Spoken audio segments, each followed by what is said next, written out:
Revolutionaire! Today we are going to be reviewing The Killers' newest album, Imploding the Mirage. You've probably heard of The Killers. They were massive back in the 2000s with their huge hits, Mr. Brightside and Somebody Told Me, and When You Were Young, which I actually think was on Guitar Hero 3 or something. Their debut album, Hot Fuss, is honestly really, really fun. You know, I'm not someone who loves pop rock, but I must admit that is a fun album.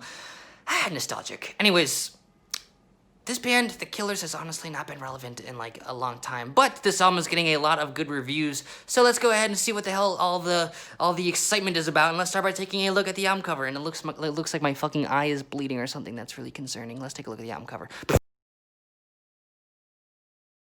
I just realized my eye is not bleeding, it's just slightly red because I am high, and this album cover to me looks very like an American painting, okay? So back when the United States was first colonized, there were these artists that would head out westward to the Wild West and come back with these beautiful paintings of what they saw out west, usually exaggerated it to make it look more beautiful than it actually was, so people would be interested in their art. Well, this looks like a totally classic, one of those classic American paintings. I don't really know who exactly painted this, but I would not be surprised if that was the case, that it was one of these old American paintings. So it's actually a very beautiful album cover, like I said, very American looking, which is going to, of course, fit the music, because here we have The Killers diving into the genre of Heartland Rock more than anything that I've ever freaking would have expected from The Killers. Okay, Heartland Rock being a genre of music that brings out a lot of American folky elements and country elements into their rock. I'd say the biggest name within this genre of Heartland Rock that you're probably familiar with is Bruce Springsteen. Okay, I even got my freaking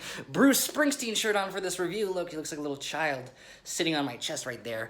And the reason I wore my Bruce Springsteen shirt is because this album is like just extremely influenced by Bruce Springsteen. The Killers just like really wear their Bruce Springsteen influence on their sleeves in pretty much every single facet of this album. There are certainly a lot of things in this album that don't resemble Bruce Springsteen at all, like the kind of electronic dancey drums that serve as the foundation to these songs, and the amount that these songs are really synthy and you know, synth poppy driven in a way that kind of reminds me a bit of like cheesy 80s new wave. So you got that, which is, you know, not something Bruce Springsteen would necessarily do, but then in terms of like the chord progressions here, and the melodies, and the vocal delivery, and the lyrics, it's like, this is really freaking Bruce Springsteen-esque. It's a really fucking weird formula, and frankly, I do not know who the target audience for this music is, because it's just so cheesy and synthy and poppy, it feels like music for freaking children, but then the Heartland Rock general songwriting kind of brings it together in this way that feels like it's supposed to appeal to like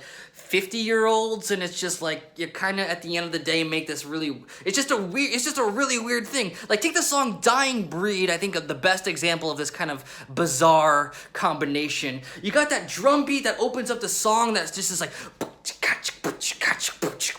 like you're about to freaking work out and like CrossFit or something like that, and then you got the freaking vocals coming in, and instead of getting the you know, the traditional Too Cool for School Killers, you get like this, like he's like trying to be Bruce Springsteen here hardcore. His vocal register and the notes he's singing are just like straight up Bruce Springsteen imitation. I literally had to check to see if Bruce Springsteen was freaking featured on this album or something like that. And then moving forward, the chorus kind of builds up and the climax is like you'd expect Bruce Springsteen to do, and then there's literally bells.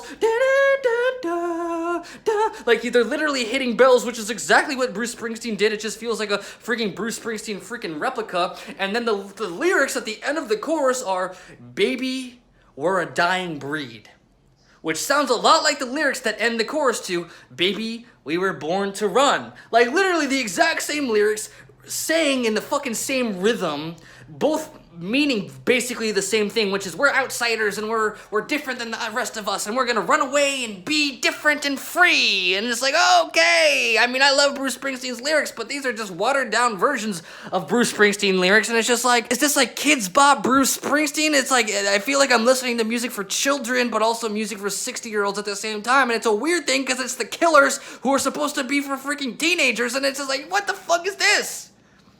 It's weird, and frankly, the end result, you know, I think is a decent concept, but the end result is just like an album that I just do not see myself ever returning to. No, the melodies here aren't good enough. Like, this is like Imagine Dragons if they didn't have good melodies and incorporated country into their music. Weird stuff. I'm giving this a 4 out of 10. I don't recommend this. I don't see why this is... If this was not released by The Killers, everyone would be like, this is a cheesy, lame-ass pop album. This band is going nowhere. But because it's The Killers, of course, it's getting a lot of attention that I think is not warranted. It's not very good at all. So, don't go to the bar. And that's all I have to say. So, if you enjoyed this album, Punk Revolution now. Bruce Springsteen is way better. I have Bruce Springsteen. Look at my Bruce Springsteen shirt. Look how swag that is. I got that at Goodwill for 30 cents. Punk Revolution now!